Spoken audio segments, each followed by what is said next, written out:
Today, I want to talk to you a little bit about prioritizing and taking action for successful weight loss.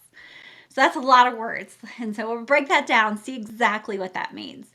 So, prioritizing and taking action for successful weight loss. So, as I was writing this, what I was thinking about was like, what exactly does procrastination mean, right? And that was where my brain was going with all of this. So, what happens is that we put it off, right? We're not prioritizing it. We're definitely not taking action. So, we're not losing weight. You're probably thinking that, like, I can start, but I can't stick with it. Or other people might be saying, but I can't even start. So, are you thinking it's too hard or that you're not even trying? Maybe you're not even trying out of something, right? You're thinking that you're not capable of doing it. So you don't even try, right? So if I'm not capable, why would I even try before? Do you want it? That's what I always say. Do you want it? Can we figure it out together? That kind of thinking. That part is going to go so much further than I can't do this. So let's see. I might be having some internet connection issue, it looks like. So we will see how that goes. I'm just going to keep on going. Where did sorry, I got sidetracked. I scrolled off when I saw the notice that the internet's unstable at the moment. Let's see here. There you go. That's where I was at. So you think you might not be able to do it, so you don't try, you don't start, you don't even see what part of it you could do. You're thinking you're not worth the time to do it. Maybe you're thinking it's going to take a lot of time and I'm not worth the time. So it's like a self-worth thing. So sometimes it's like I'm not capable. Sometimes it's I don't know how. Sometimes it's I'm not worthy of it. And some people just really avoid discomfort. They run from it at all costs. The uncertainty, the discomfort, they're running. They're finding a new way out. And so when it comes to weight loss, you're probably in some uncertain territory or you would have already lost the weight, right? And so that uncertain territory, that is a little scary sometimes for people. And so if you're not used to being uncomfortable with some things and a little bit uncertain, and I'm not saying uncertain about everything, right? It might be uncertain about the 100 steps it's going to take to get to your goal, but I know what today's step can be, right? That's going to be some certainty that you can bring to it. So, fear of failure, fear of success. As I was writing this, I kept laughing at how many times fear came up. And so fear of this and fear of that. And then it went back and forth between not just the fear of failure, right? Failing the weight loss, failing my abilities, but sometimes people switch over and they're afraid of succeeding. Like, what would that mean? So in my membership, like with my private clients, I am diving into that this week about what exactly are you afraid of. And so when you're stuck in no action, right? You're not able to prioritize, you're not able to take that action. What are you afraid of? And like when we get to that root cause of something, we'll be able to take some action, some little bit, even if we're scared, even if there's still all that fear and discomfort, the uncertainty, it can come right along with us and take the next step. Yeah, so with weight loss coaching, that's what I do is I help help you figure out what it is, what that issue was, right? So I'm not telling you a diet. I'm telling you how to work with your mindset. You can follow any diet. You've probably done that on and off for years if you're like the majority of my clients. But when you really affect your mindset on it, you're going to notice that I love this. It was a book that I read, but I love how she changed this word. Things become figure outable. And so you can figure it out because you know how your mind works, you know what stops you, and you know how to get past it. And when you learn that, anything you do will be able to be figure outable. You'll be able to get to the next step. You'll find what works, what didn't work. And so you're not going to look for a certain diet anymore. You're going to look for what in my head is holding me back? And that's what I help with. So weight loss coaching helps you figure out what's holding you back. I always joke, like when people are like, "What are you're a weight loss coach. What do you do?" And I'm like, "I tell you 4 things. Manage your sleep and your water. Make a plan of what you're going to eat, and pay attention to your hunger so that you're only eating when you're actually hungry, which means you've stopped when you're no longer hungry, when you've had enough." That's 4 things, and they're not very diety type things. And so what weight loss coaching does is it helps with all those things, but it really shines with anything that prevents you from doing those things. So that's the part I help with. So you're going to lose weight with manageable goals. So like I said, if you're uncertain and you don't know the hundreds of steps between here and there, we're going to manage some steps, right? We're going to figure it out. So if you're doing this on your own, pick a couple steps that you're sure would move the direction. It might not get you all the way to the end, but it's going to move you just a smidge. And then you're going to figure out the next steps when they need new steps, right? When this stops working, when you plateau, when you're like, I need something else. Or the other part is, I have mastered this so well that now I'm ready for something else. You don't have to wait till you're ready and you've mastered something, but sometimes that's the key to the next step. I help my clients with coping tools. And so when I was talking a second ago, I kept saying about how uncomfortable, like it was discomfort that people were fearing. Woohoo, goodness, I talk so much. I'm talking out my voice, running right out of it. So if your discomfort, you're fearing the fear, right? The discomfort of fear, uncertainty, I'm going to help you with some coping tools, because the thing is, you're always going to have something that you don't know that brings uncertainty. So if you have better coping tools with how to be uncomfortable, what to do when we're uncertain, how to make a step, manageable goals, that is going to take you again and again to the next steps, whatever your steps look like. Each person's is slightly different or in a different order. And that's the kind of thing I help with. You're definitely going to improve your self-esteem. When you start marking off what you can do, what you have achieved, it is a rush. It is better than any sugar dopamine high that you're going to get from food. You're going to feel accomplished. And that is exciting stuff. That is more addictive than food of any kind. So that improvement in self-esteem, that I am capable, I have achieved this, I figured this out. Super, super addictive right there, which is kind of a good thing to be addicted to. It gets things done for sure. So you're going to know the difference between responsibility and self-blame when you work with me. And so sometimes it's the language, and sometimes it's just a habit, like what words we're using when we're talking, and we don't realize the difference. One definitely sounds very critical and blaming, and the other is, yeah, this happened. It was my choice. And now this is what I want to do different. Or, I understand why I did something, or something like that. Kind of that thread of it. So if it's responsibility, it's going to motivate you to take another action. If you're blaming, criticizing, the only action you might take to get out of that is like to get out of the discomfort. So like your momentum might be to get out, but that is not maintainable. You cannot maintain acting out of criticism and blame, that kind of thing. So definitely we'll work with the responsibility. And then, of course, support and accountability, those kind of things. Those are all what my clients and I work with. So I want to talk to you about what it might look like. So as I tell you this, think about, does this resonate with me? Like, is this something that I do, right? So do you put things off till the last minute?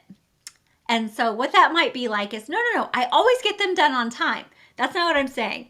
Do you wait till the last minute? Do you know, like, if I said we were going to lose 5 pounds in 3 months, and you're going to say, well, I've been working on it, but I really didn't get started until about month 2. And so putting things off to the last minute, right? It might look like you're putting things off in your groceries, buying groceries, making a list. It might be that you're putting things off in making a decision, like writing a plan. That is one that clients again and again and again, they keep saying like, oh, it's so restrictive if I write a plan. But the truth is there's real freedom when you write the plan. It gives you the freedom to make sure, since we're only having so much hunger a day anyway, right? It gets the foods in there that you really love. So that it gives it freedom for sure. Maybe you're noticing that, like I said, that you're afraid of the discomfort, of the uncertainty, and you're either taking small actions that you're comfortable with, or you're not taking any. So sometimes it's fine to start with a real small action so that you feel like, I've got a little confidence here. I can probably try a little something else. And then you start growing in that momentum. Other times, people are just really telling me they're super duper afraid to try anything. So, did you resonate at all whenever I said that there's a fear of failure? What about a fear of success, right? And so, if you're not prioritizing and taking action, you might look at that like, am I afraid of failure? And if so, why? Like, what part is it I'm afraid of failing? Am I afraid of success?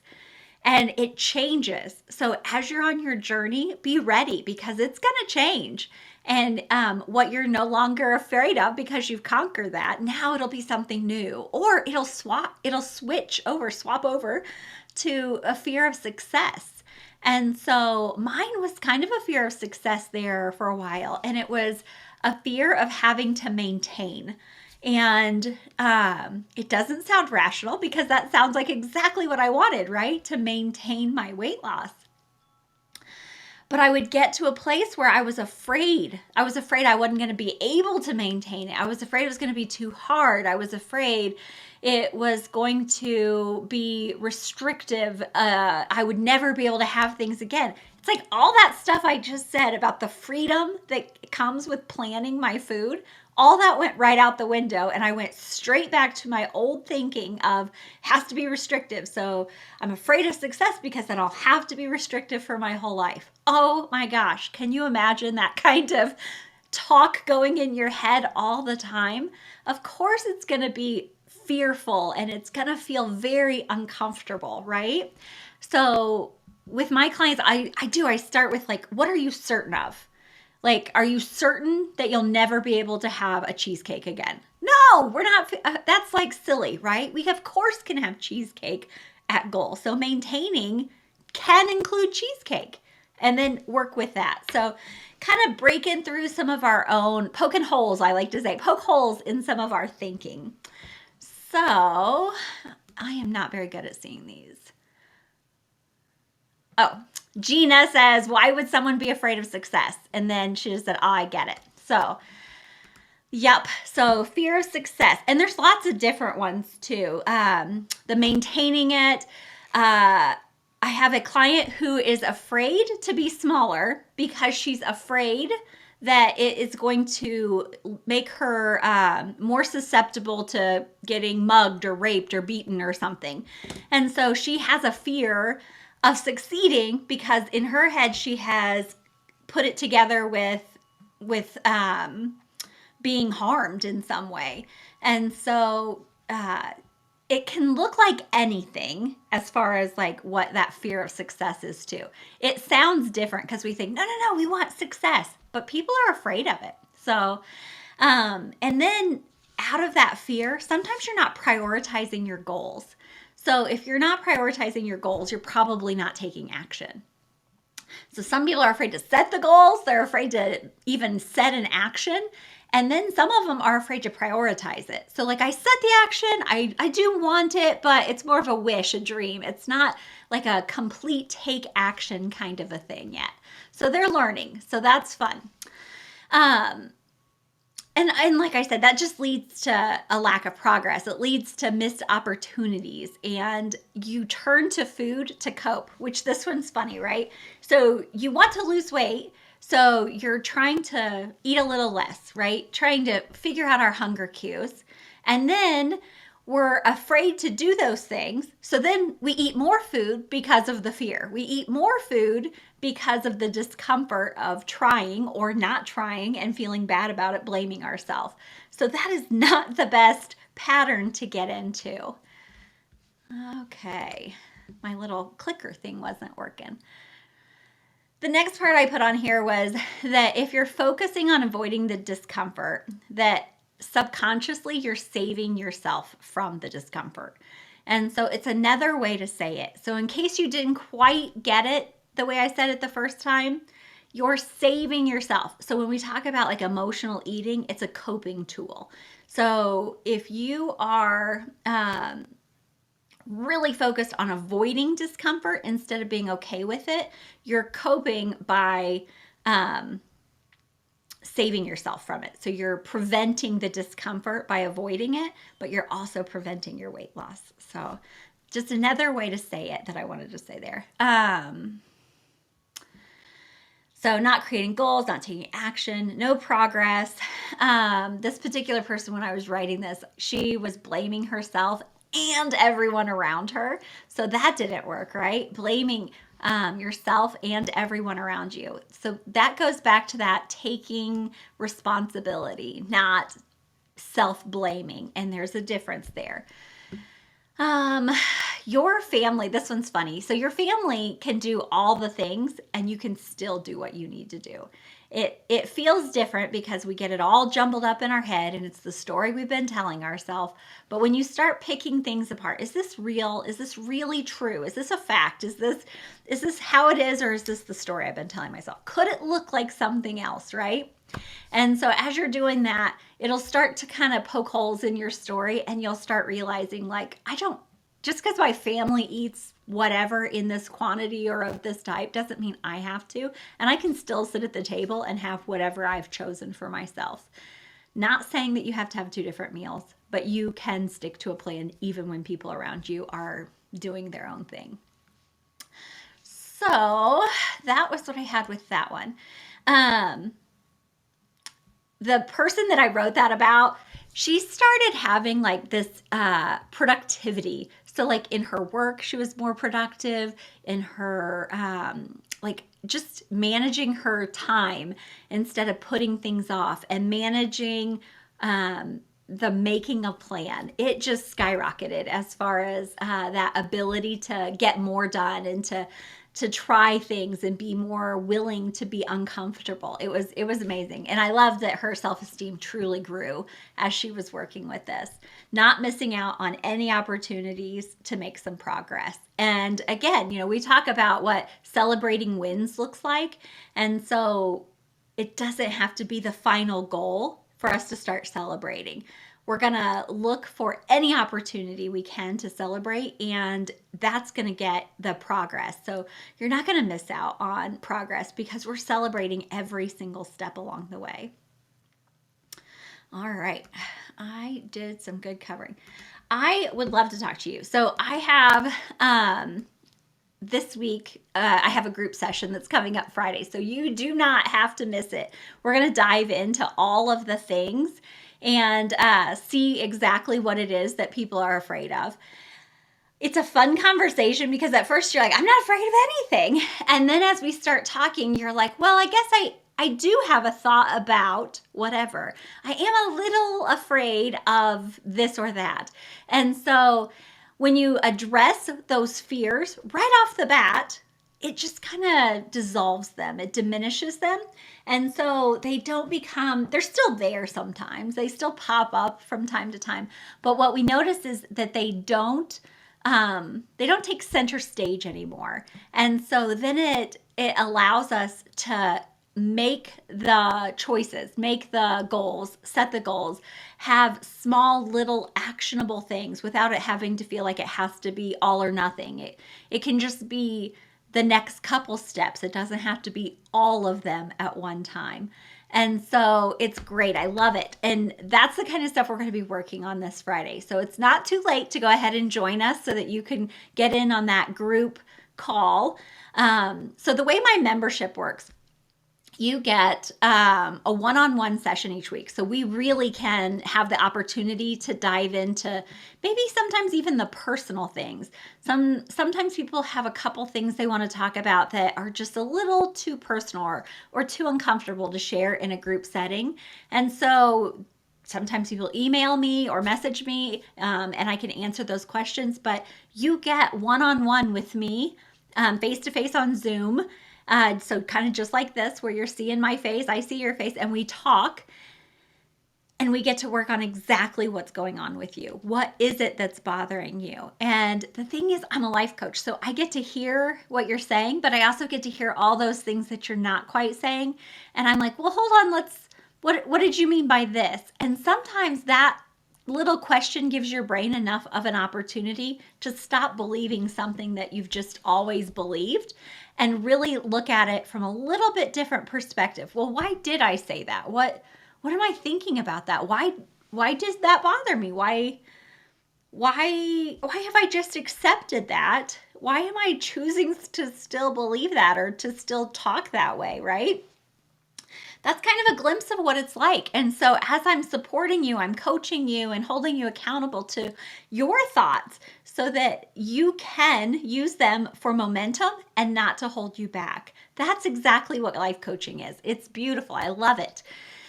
It gets things done. So if you're ready to get things done in your weight loss, let's start together. I have in the show notes on everything, on social, on the podcast, everything. You're going to see the link in the bio there, the show notes, and it's coachingkara.com/linktree, LINKTREE. It has a really great little button in there that lets you schedule some time to talk with me. We're going to talk about how to get you started in your weight loss.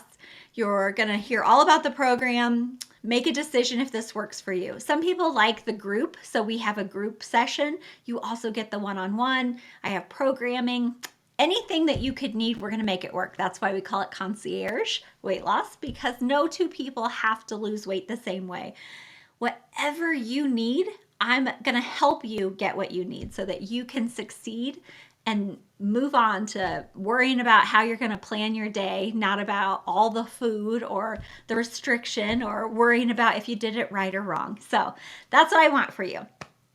I also want to let you know, if you love this group concept and you would like to bring it to your workplace, I just need your HR person or whoever's in charge of the healthy programming for your workplace to give me a call, give me an email, whatever, and we'll get that set up for your workplace too. I will see you next week, and I cannot wait to hear what actions you took. So send those to me and schedule a call so that we can get you started in your weight loss journey. Have a good day.